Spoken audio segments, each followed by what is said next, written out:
Hey traders, Raghi here, and I'm going to come at you with actually an email from a member, and I'm going to keep the email anonymous, but actually I've received emails like this on and off, probably a half dozen of them over the past 3 months, and I thought, you know what, if people are emailing in, how many people are actually sitting on their hands and not saying anything? So I wanted to address this issue that I think hits a lot of traders as they're learning a new strategy. So it's a words of encouragement, but I just don't want to encourage you. I want to empower you to say, you know what, here's where I am, here's what I might be doing wrong, and just here's some tactical advice to find that next level. Now, part of our theme for the year has been the next level. A lot of you might know that I released and it's a little different. I know it's not for everybody, but this kind of Project Superhuman that I released within the TFF website. Now you can find this at the bottom of pretty much any of the chart replay archives. So if you log into the members area, you can check that out. And actually I thought this was important enough, and it's reflective of something that I've been doing for a very long time, that I actually even made this available to non-members. So let me get down to the link and show you what it is. And it is related to our topic here today. So you can click on this Project Superhuman. I've included the link in the email as well. It's step 1. We did this early this year. And don't let this big neural manifestation throw you.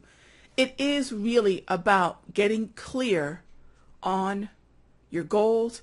It's about getting clear on what you want to achieve. If you want to use the word manifest, I think it's 6 of one, half dozen the other. But it's no different than when we're trying to find that next level in our trading. And a lot of you might be saying, Raghi, next level, I still feel like I'm in the basement.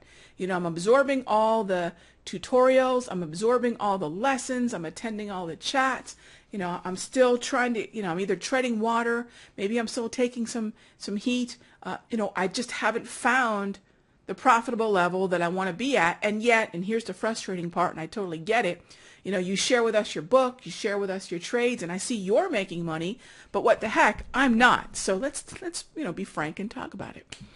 So this particular email was probably the most recent one I've got, and it's from a member who's now in their second month of being a member. And I think it was about, and I'm looking at my journal here, we talked about this idea, gosh, when was it? I'm actually wanting to find the day, because I thought it was a really good discussion in terms of, yeah, it was June the 3rd. And I talked about the last 90 days on June the 3rd. And, you know, the thing that was very interesting about the last 90 days, if you've been here in the members area, if you've been a member of TFF, is that there was a euphoria. And I say euphoria because for a good long while, it was really just sweet and easy. Just sweet and easy trading, because we had, for the most part, just a monster trend in the dollar index. There were a number of fundamental reasons and so forth, but just for the sake of brevity for this video, the bottom line is we had the consistency of the green grab candles.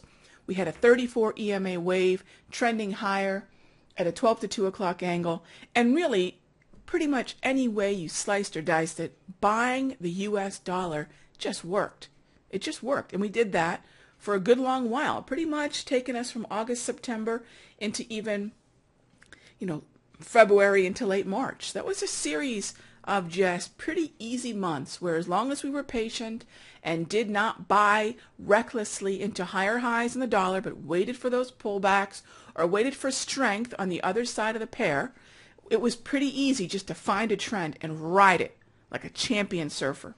And then what happened? That euphoria that accompanied the strong trend of, hey, this is like the ATM machine I never had. All of a sudden, here comes the panic and the pain. Why? Because the trend ended, it transitioned, and that brought about what? Typically, the confusion, the frustration of what happens when we're in chop. We lost directional bias. We lost simultaneously a lot of the individual currency stories that were working. So, you know, when you take a look at some of the trends that were a big part of what made this period in time so great, here's a Euro US, here's a dollar yen, we lost DB, we lost trends, ICSs were iffy at best. And all of a sudden, we're stepping back and saying, what just happened to the market? What just happened? Am I doing something different? It wasn't a function of whatever we were doing not working anymore. It was, finish the sentence. It was not working anymore because the market trend shifted. So here comes that confusion, and all of a sudden we start thinking to ourselves, oh gosh, maybe this never worked, maybe I'm really bad at this, what's happening? Or worse, suddenly we're hearing other people making money and we're taking those hits on swing trades. Even worse is if you came on board during this chop. I've got to acknowledge not everybody was with me for years on end or months on end. You might have joined end of January, February, March, and into April and going, whoa, wait a minute. We had a string this year. It's probably the worst string of losses I've had in a good couple years of six losers in a row. I even have a hard time spitting that out without short-circuiting my brain. So we had about 6 losses in a row, and even I'm thinking, okay, what just happened? And I've been doing this for 2.5 decades, and I said, what's happening? And then I had to check myself before I wrecked myself and say, 6 losses in what? You took some DB-based entries. You took some aggro end of trend type buys. You were in a number of different swing buys, Raghi. So every single one of those had their own stop out. Maybe you went in and tried to take that last swing or directional bias fade, lack of directional bias and distribution fade. So it made sense. We did the typical things we would do as a trend ends and then as a trend transitions. So I had to say to myself, well, I'm not doing anything different. This is just a function of the market. So the smartest thing I can do, and we did it, was shut it down. So all of a sudden, you join the room. Anybody here, not just those of you that email me with some of these issues of the last 2 or 3 months. All of a sudden, you join the room. Maybe you joined the room while I was in the string of my losses. Maybe you joined the room while I was flat as a pancake. And you're saying to yourself, wait a minute, Raghi, I've been watching your free videos since last fall, and it's been the ATM machine. What happened? And what happened was the markets shifted. The trends shifted, and we went to a different strategy, which is not the kind of strategy that yields monster pips. Playing fades does not yield monster pips. When a market is no longer trending, you're simply not going to make monster pips. You're either going to transition to day trading or transition to what we did for a good few weeks. We got flat.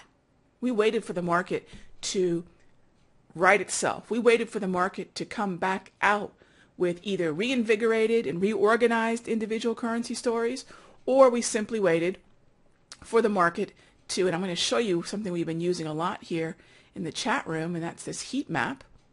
We waited for new stories to emerge that gave us a reason to put our capital at risk again. What emerged?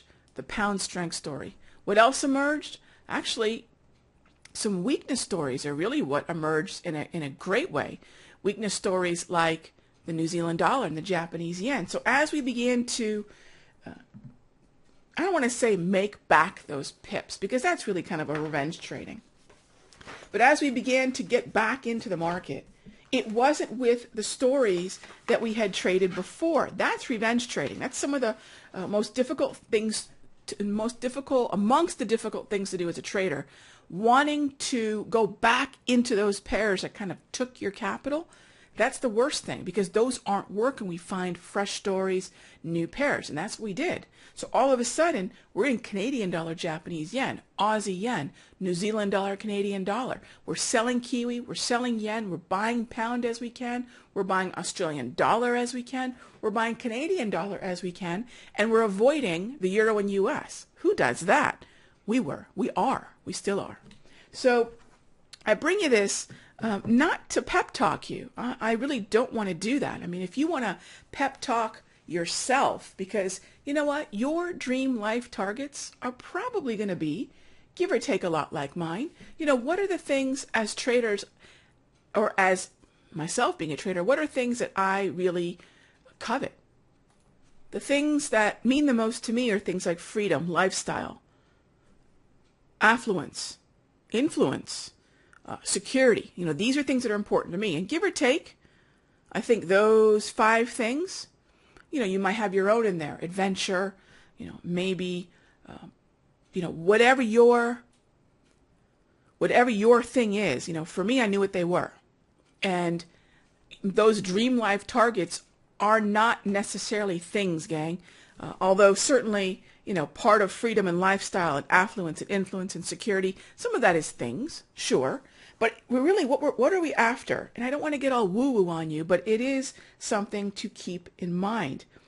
We're not after things. We're after the feeling. We're after the experience. Okay? The experience. And what are those things that are going to propel you to follow the rules? What are those things that are going to propel you to sit on your hands when there's nothing to do?